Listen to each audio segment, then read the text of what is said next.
ನಮಸ್ಕಾರ. ಇತ್ತೀಚೆಗೆ ಕೆಲವು ಕೃಷಿಕರು ಆ, ಈ ಥರದ ಚಿತ್ರಗಳನ್ನು ಕಳಿಸಿ ಈ ಕೀಟಗಳ ಕುರಿತು ನಿರ್ವಹಣೆ ಬಗ್ಗೆ ಸ್ವಲ್ಪ ಮಾಹಿತಿಯನ್ನು ಕೇಳಿದ್ದಾರೆ. ಇದು ಶುಂಠಿ ಬೆಳೆನಲ್ಲಿ ಹೊಸ ಕೀಟ ಏನಲ್ಲ, ಇದು ಮೊದಲಿಂದನೂ ಇದೆ. ಇದನ್ನು ನಾವು ಕತ್ತರಿಸುವ ಹುಳು ಅಥವಾ ಕಟ್ವರ್ಮ್ ಅಂತ ಕರಿಬೋದು. ಸೊ ಇದರಲ್ಲಿ ಕೆಲವರು ರೈತರು ಇದು ಕಪ್ತಲೆ ಹುಳ ಅಂತಲೂ ಕರೀತಾರೆ. ಆದರೆ ಈ ಕಪ್ತಲೆ ಹುಳುಕ್ಕೂ ತೆಂಗಿನ ಕಪ್ತಲೆ ಹುಳುಕ್ಕೂ ಯಾವುದೇ ಸಂಬಂಧ ಇಲ್ಲ. ಎರಡೂ ಬೇರೆ ಬೇರೆ ಪ್ರಭೇದಗಳು. ಇಲ್ಲಿ ನಮಗೆ ಪ್ರಮುಖವಾಗಿ ಎರಡು ಪ್ರಭೇದಗಳು ನಮಗೆ ಹಾನಿ ಮಾಡ್ತವೆ. ಒಂದು ನಾವು ಈ ತಂಬಾಕಿನ ಕೀಡೆ ಟೊಬ್ಯಾಕೊ ಕಟ್ವರ್ಮ್ ಅಂತ ಕರಿತೀವಿ, ಅದು ಸ್ಪೊಡಾಪ್ಟೆರಾ. ಮತ್ತು ಇನ್ನೊಂದು ನಮಗೆ ಈ ಅಗ್ರಾಟಿಸ್ ಎಪ್ಸಿಲಾನ್ ಅಂತ ಬರುತ್ತೆ. ಬಹುತೇಕ ಎರಡು ಸ್ಪೀಷೀಸ್ಗಳು. ಮತ್ತು ಕೆಲವೊಂದು ಸಲ ನನಗೆ ಈ ಫಾಲ್ ಆರ್ಮಿ ವರ್ಮು ಬಂದಿರೋದನ್ನು ನಾನು ನೋಡಿದ್ದೀನಿ. ಶುಂಠಿ ಹಾಕಿ, ಈಗೆಲ್ಲ ಶುಂಠಿ ಇತ್ತೀಚೆಗೆ ನಾಟಿ ಮಾಡಿರೋದು ಫೆಬ್ರವರಿಯಿಂದ ಈಚೆಗೆ. ಸೊ ಹಾಗಾಗಿ ಎಲ್ಲ ಮೊಳಕೆ ಮೇಲೆ ಬಂದಿದೆ. ಇದು ಭೂಮಿ ಮಟ್ಟಕ್ಕೆ ಅಥವಾ ಅದಕ್ಕಿಂತ ಒಂದು ಸೆಂಟಿಮೀಟ್ರ್ 2 ಸೆಂಟಿಮೀಟ್ರ್ ಮೇಲ್ಭಾಗಕ್ಕೆ ಕಟ್ ಮಾಡುತ್ತೆ. ಈ ಒಂದು ಕೀಟ ಸಾಯಂಕಾಲದ ಹೊತ್ತು, ರಾತ್ರಿ ಹೊತ್ತು ಹೆಚ್ಚು ಕ್ರಿಯಾತ್ಮಕವಾಗಿದ್ದು ಬಾಧೆ ಮಾಡುತ್ತೆ ಶುಂಠಿನ. ಸೊ ಹಾಗಾಗಿ ನೀವು ಚಿತ್ರದಲ್ಲಿ ನೋಡಿರ್ಬೋದು, ಅದು ತಿಂದಾಕಿರ್ತಕ್ಕಂಥದ್ದನ್ನು, ಎಳೆ ಪೈರನ್ನ. ಮತ್ತು ಅದು ಕಟ್ ಮಾಡ್ದಂಗೆ ಇರುತ್ತೆ, ಯಾರೋ ಕತ್ತರಿಸ್ದಂಗೆ ಇರುತ್ತೆ ಕಾಂಡನ, ಅಷ್ಟು ನೀಟಾಗಿ ಮಾಡಿರುತ್ತೆ.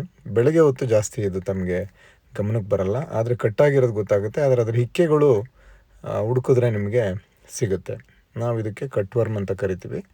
ಈಗಾಗಲೇ ಹೇಳ್ದಂಗೆ ಎರಡು ಪ್ರಮುಖವಾದ ಪ್ರಭೇದಗಳಿದೆ. ಸೊ ಇದರ ನಾವು ನಿರ್ವಹಣೆಯನ್ನು ನಾವು ಸ್ವಲ್ಪ ಸೂಕ್ಷ್ಮವಾಗಿ ಗಮನಿಸೋದಾದರೆ, ಸೊ ಇದಕ್ಕೆ ನಾವು ಈ ವಿಷಪ್ರಾಶಾಣ ಮೆಥಡ್, ಪಾಯ್ಸನ್ ಬೈಟ್ ಟೆಕ್ನಿಕ್ ಅಂತ ಕರಿತೀವಿ. ಅದು ಒಳ್ಳೆಯ ಕ್ರಮ. ಇಲ್ಲಿ ನಾವೇನು ಮಾಡಬೇಕು, ಅಕ್ಕಿ ಅಥವಾ ಗೋಧಿ ತೌಡು ಮತ್ತು ರವೆ ಬೂಸ ಒಂದು 10-12 kg ತೊಗೋಬೇಕು. ಜೋನಿ ಬೆಲ್ಲ ಅಥವಾ ಬೇರೆ ಬೆಲ್ಲ ಆದ್ರೂ ಪರವಾಗಿಲ್ಲ, ಅದನ್ನೊಂದು 5 kg ತೊಗೋಬೇಕು. ಇನ್ನು ಕೀಟನಾಶಕಗಳಾದ ಕ್ವಿನಾಲ್ಫಾಸ್ ಆದರೆ ನಾವು ಒಂದು 600 ml ಸಾಕಾಗುತ್ತೆ. ಇಲ್ಲ ಇಮಾಮೆಕ್ಟಿನ್ ಬೆಂಜೋಯೇಟ್ ಆದರೆ ನಮಗೆ 10-12 kgಗೆ ಒಂದು 125 ಗ್ರಾಮ್ ಆದರೆ ಸಾಕಾಗುತ್ತೆ. ಒಂದು 20 kg ತೌಡು ತೊಗೊಂಡ್ರೆ ಒಂದು 200 ಗ್ರಾಮ್ವರೆಗೂ ಹಾಕ್ಕೋಬೋದು. ಇನ್ನು ಎಷ್ಟು ಬೇಕಷ್ಟು ನೀರು.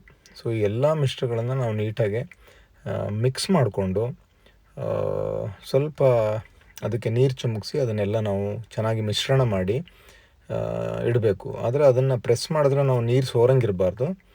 ಎಷ್ಟು ಬೇಕೋ ಅಷ್ಟು ನೀರನ್ನ ಹಾಕ್ಕೋಬೇಕು. ಒಂದು 8ರಿಂದ 24 ಗಂಟೆ ಅದು ಸ್ವಲ್ಪ ಫರ್ಮೆಂಟ್ ಆಗೋದಕ್ಕೆ ಬಿಡಬೇಕು, ಕಟ್ಟಿಬಿಟ್ಟು ಗೋಣಿಚೀಲದಲ್ಲಿ. ಮತ್ತು ಇದನ್ನು ಮರುದಿನ, ಇವತ್ತು ಪ್ರಿಪೇರ್ ಮಾಡಿದ್ರೆ ನಾಳೆ ಸಾಯಂಕಾಲ ಸಂಜೆ ಹೊತ್ತಲ್ಲಿ ನಾವು ಭೂಮಿನಲ್ಲಿ ಎರ್ಚಬೇಕು. ಸೊ ಸಮಾನವಾಗಿ ಎರ್ಚಬೇಕು, ಎಲ್ಲ ಕಡೆ ಬೀಳಂಗೆ. ಇದು 1 ಎಕರೆಗೆ ಕೊಟ್ಟಿರ್ತಕ್ಕಂಥ ಕ್ರಮ. ನಿಮಗೆ ಎಷ್ಟು ಎಕರೆ ಇದೆ ಅಷ್ಟನ್ನು ಮಾಡ್ಕೋಬೋದು. ಇದು ಒಂದು ಎಫೆಕ್ಟಿವ್ ಮ್ಯಾನೇಜ್ಮೆಂಟ್ ಪ್ರಾಕ್ಟೀಸು. ಅಂದರೆ ಒಳ್ಳೆ ರಿಸಲ್ಟ್ ಅಥವಾ ಫಲಿತಾಂಶ ಬರುತ್ತೆ. ಬರೀ ಈ ವಿಷಪ್ರಾಶನ ಅಥವಾ ಪಾಯ್ಸನ್ ಬೈಟ್ ಅಲ್ಲದೇನೂ ಕೂಡ ನಾವು ಮ್ಯಾನೇಜ್ ಮಾಡೋಕ್ಕೆ ಸಾಧ್ಯ ಇದೆ. ಆದರೆ ಹಿಂಗೆ ಎರ್ಚಿದ್ದು ನೀವು ಇಲ್ಲಿ ಎಚ್ಚರ ವಹಿಸಬೇಕು. ಸಾಕು ಪ್ರಾಣಿಗಳು, ಪಕ್ಷಿಗಳು ಇದನ್ನು ತಿನ್ನಬಾರ್ದು. ಯಾಕೆಂದರೆ ಇದು ಕೀಟನಾಶಕ ಬೆರೆಸಿರ್ತೀವಿ, ವಿಷ ಇರುತ್ತೆ ಅದರಲ್ಲಿ. ಸೊ ಅದೊಂದು ತಾವು ಎಚ್ಚರದಿಂದ ಇದನ್ನು ಗಮನಿಸಬೇಕಾಗುತ್ತೆ. ಅದರ್ವೈಸ್ ಈ ಮೆಥಡಿಂದ ಒಳ್ಳೆ ಫಲಿತಾಂಶ ಅಂತೂ ಸಿಗುತ್ತೆ. ಆ ಪೆಲೆಟ್ಗಳನ್ನ, ಆ ಕೀಟನಾಶಕ ಬೆರೆಸಿರ್ತಕ್ಕಂಥ ಅಕ್ಕಿ ತೌಡು, ಬೆಲ್ಲ ಇದನ್ನು ತಿಂದ್ಬಿಟ್ಟು ಈ ಒಂದು ಕೀಟಗಳು ಸತ್ತೋಗ್ತವೆ. ಸೊ ಈ ವಿಷಪ್ರಾಶನ ಅಲ್ಲದೇ ಕೂಡ ಇದನ್ನು ನಾವು ನಿರ್ವಹಣೆ ಮಾಡೋದಕ್ಕೆ ಇನ್ನೊಂದು ಕ್ರಮ ಅಂದರೆ ಸಿಂಪರಣೆನೂ ಕೂಡ ಮಾಡ್ಬೋದು. ಬಹುಶಃ ನಾವು 7-10 ದಿನಗಳ ಅಂತರದಲ್ಲಿ 2 ಸಿಂಪರಣೆ ಮಾಡಿದ್ರೆ ಸಾಕಾಗುತ್ತೆ. ಸಿಂಪರಣೆಗೆ ಏನೇನು ಆಯ್ಕೆಗಳಿದೆ ಅಂತ ನೋಡಿದ್ರೆ, ನೀವು ಒಂದು BT ಅಂತ ಕೇಳಿರ್ತೀರಿ, ಬ್ಯಾಸಿಲಸ್ ಥುರಿಂಜಿಯನ್ಸಿಸ್ ಅಂತ. ಒಂದು ಸಾವಯವ ಕೀಟನಾಶಕ ಅಂತಲೇ ಹೇಳ್ಬೋದು.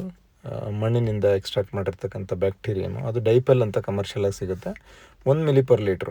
ಆದರೆ ಈ ಕೀಟಗಳು ಸಣ್ಣವಿರುವಾಗ ನಾವು ಇದು ಚೆನ್ನಾಗಿ ಎಫೆಕ್ಟಿವ್ ಆಗುತ್ತೆ. ಒಂದ್ಸರಿ ಅದು ಜಾಸ್ತಿ ತಿಂದ್ಬಿಟ್ಟಿದೆ, ದೊಡ್ಡದಾಗಿದೆ ಲಾರ್ವಾ ಅಂದರೆ ಸ್ವಲ್ಪ ಕಷ್ಟ. ಅದರ ಹೊರತಾಗಿ ಮತ್ತೆ ನಾವು ಇನ್ನು ಬೇರೆ ಕೀಟನಾಶಕಗಳು ನೋಡಿದ್ರೆ, ಥಯೋಮೆಥಾಕ್ಸಾಮ್ 25 WDG ಗೊತ್ತಿದೆ ನಿಮಗೆ. ಅದಾದರೆ 1 ಲೀಟ್ರಿಗೆ 0.5 ಗ್ರಾಮು. ಇಲ್ಲ ಪಿಪ್ರೋನಿಲ್ 5SC EC ಅಂತಿದೆ, 5SC, ಅದಾದರೆ 1 ml. ಇನ್ನು ಕ್ವಿನಾಲ್ಫಾಸ್ ಆದರೆ 2 ml/L. ಇನ್ನು ನೀವು ಇಮಾಮೆಕ್ಟಿನ್ ಬೆಂಜೋಯೇಟ್ ಅಂತ ಏನು ಹೇಳಿದ್ನಲ್ಲ ನಾನು, 5SG, ಅದು 0.4 ಗ್ರಾಮ್ ಪರ್ ಲೀಟ್ರಿಗೆ. ಇದರಲ್ಲಿ ಯಾವುದಾದ್ರೂ ಒಂದು, ಎಲ್ಲ ಅಲ್ಲ, ಇದನ್ನು ನೀವು ಹಾಕ್ಕೊಂಡು 7 ರಿಂದ 10 ದಿನಗಳ ಅಂತರದಲ್ಲಿ 2 ಸಲ ಸಿಂಪರಣೆ ಮಾಡಿದ್ರೂ ಕೂಡ ಕಂಟ್ರೋಲಿಗೆ ಬರುತ್ತೆ. ಆದರೆ ಈ ವಿಷಪ್ರಾಶನ, ಪಾಯ್ಸನ್ ಬೈಟಿಂಗ್ ಅಂತ ಏನು ಮೊದಲು ಹೇಳಿದ್ನಲ್ಲ, ಅದರಲ್ಲಿ ನಮಗೆ ಹೆಚ್ಚಿನ ಫಲಿತಾಂಶಗಳು ಅನುಭವಗಳಿಂದ ನಮಗೆ ರೈತರ ಹಿಮ್ಮಾಹಿತಿಯಿಂದ ಗೊತ್ತಾಗಿದೆ. ಈ ಕ್ರಮಗಳನ್ನ ಅನುಸರಿಸಿ ಇದನ್ನು ಮಾಡ್ಬೋದು. ಇದರ ನಿರ್ವಹಣೆಯನ್ನು ಸೂಕ್ತ ರೀತಿಯಲ್ಲಿ ಮಾಡಿ. ಸೊ ಧನ್ಯವಾದ. ಕೇಳಿದ್ದಕ್ಕಾಗಿ. ಪ್ರಶ್ನೆಗಳಿದ್ದರೆ ಕೇಳ್ಬೋದು.